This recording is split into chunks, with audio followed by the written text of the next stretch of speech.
Good morning. നമ്മളിന്നൊരു problem ചെയ്യുകയാണ്. Fund flow സ്റ്റേറ്റ്മെൻറ്റിൻ്റെ ഒരു പ്രോബ്ലം. വളരെ ചെറിയൊരു balance ഷീറ്റാണ്.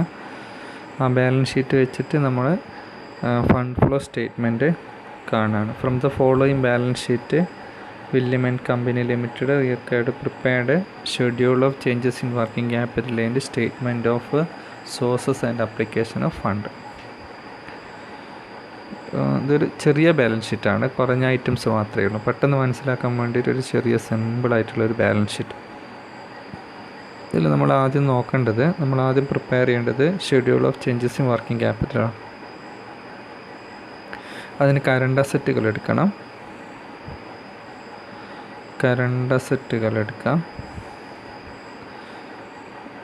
Cash, sundry debtors, stock, current asset,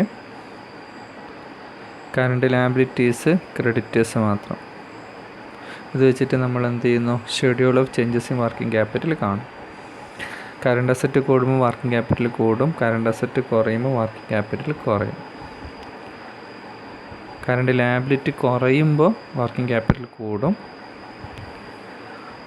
current liability കൂടുമ്പോൾ വർക്കിംഗ് ക്യാപിറ്റൽ കുറയും. നോക്കാം. Schedule of changes in working capital ആദ്യം നോക്കുന്നു. അതിൽ ക്യാഷ്, ബാങ്ക്, കറണ്ട് അസറ്റ് കൂടി, വർക്കിംഗ് ക്യാപിറ്റൽ കൂടി, 4,000 9,000 5,000 കൂടി, ഡെപ്റ്റേഴ്സ് 16,500 19,500 കൂടി, 3,000 കൂടി. അപ്പോൾ increase in working capital. Stock 9,000 7,000 കുറഞ്ഞു, 2,000 വർക്കിംഗ് ക്യാപിറ്റൽ കുറഞ്ഞു.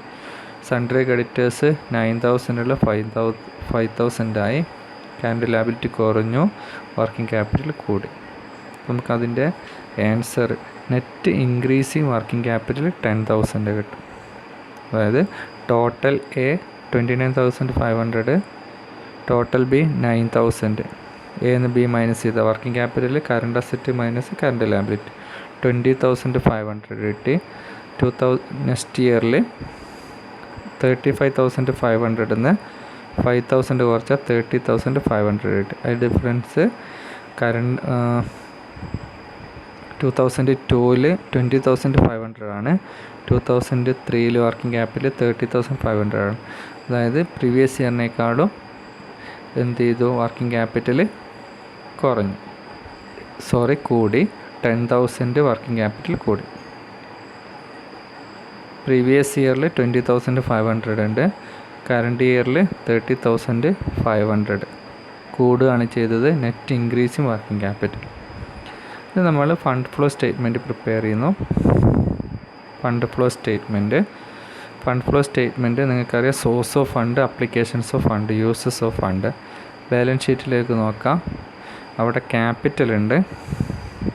ക്യാപിറ്റൽ 8,000 ഉള്ളത് 85,000 ആണ്. അപ്പോൾ 5,000 പുതുതായിട്ട് ഇഷ്യൂ ചെയ്തിട്ടുണ്ട്. അപ്പോൾ അവിടെ സോഴ്സ് ഓഫ് ഫണ്ടാണ് 5,000. ഇവിടെ ലോങ് ടേം ലോണ് പ്രീവിയസ് ഇയറിലില്ല, കറണ്ട് ഇയറിൽ 5,000 അവിടെയും സോഴ്സ് ആണ്. അപ്പോൾ 5,000 സോഴ്സ് ആയിരിക്കും. ഇനി അസറ്റ് നോക്കാം. അസറ്റിൽ മെഷീനറി 24,000 34,000 ആയി. മെഷീനറി കൂടിയിട്ടുണ്ട്. അപ്പോൾ 10,000 എന്ത് ചെയ്തു? മെഷീനറി കൂടി. അപ്പോൾ അത് അപ്ലിക്കേഷൻസ് ഓഫ് ഫണ്ടാണ്, പർച്ചേസ് ഓഫ് മെഷീനറിയാണ്. അപ്പോൾ അപ്ലിക്കേഷൻസ്. ബിൽഡിങ് 50,000 ഒരു മാറ്റവും ഇല്ല. ഇനി പ്രോഫിറ്റ് ലെസ് അക്കൗണ്ട് 14,500 പ്രീവിയസ് ഇയറിൽ, കറണ്ട് ഇയറിൽ 24,500. അപ്പോൾ ഫണ്ട് ഫ്രം ഓപ്പറേഷൻസ് കാണാൻ കറണ്ട് ഇയറിലുള്ള പ്രോഫിറ്റ് 24,500 മൈനസ് 14,500. അപ്പോൾ എത്ര കിട്ടും? 10,000 ഫണ്ട് ഫ്രം ഓപ്പറേഷൻസ് കിട്ടും. Schedule of changes in working capital prepare ചെയ്തപ്പോൾ നമുക്ക് ഇൻക്രീസിങ് വർക്കിംഗ് ക്യാപിറ്റൽ എന്ത് കിട്ടിയിട്ടുണ്ട്? ഇൻക്രീസിങ് വർക്കിംഗ് ക്യാപിറ്റൽ 10,000 കിട്ടിയിട്ടുണ്ട്. അപ്പോൾ നോക്കാം. ഫണ്ട് ഫ്ലോ സ്റ്റേറ്റ്മെൻറ്റിൻ്റെ അകത്ത് issue of share capital 5,000, long term loan 5,000, fund from operations 10,000. അതായത് 24,500 14,500 ലെസ് ചെയ്താൽ നമുക്ക് എന്ത് കിട്ടും? ഫണ്ട് ഫ്രം ഓപ്പറേഷൻസ് കിട്ടും. Purchase of machinery 10,000, increase in working capital 10,000, അപ്പോൾ ടോട്ടൽ 20,000. ഇങ്ങനെയാണ് ഫണ്ട് ഫ്ലോ സ്റ്റേറ്റ്മെൻറ്റ് പ്രിപ്പയർ ചെയ്യുക. മനസ്സിലായെന്ന് വിചാരിക്കുന്നു. Okay, thank you.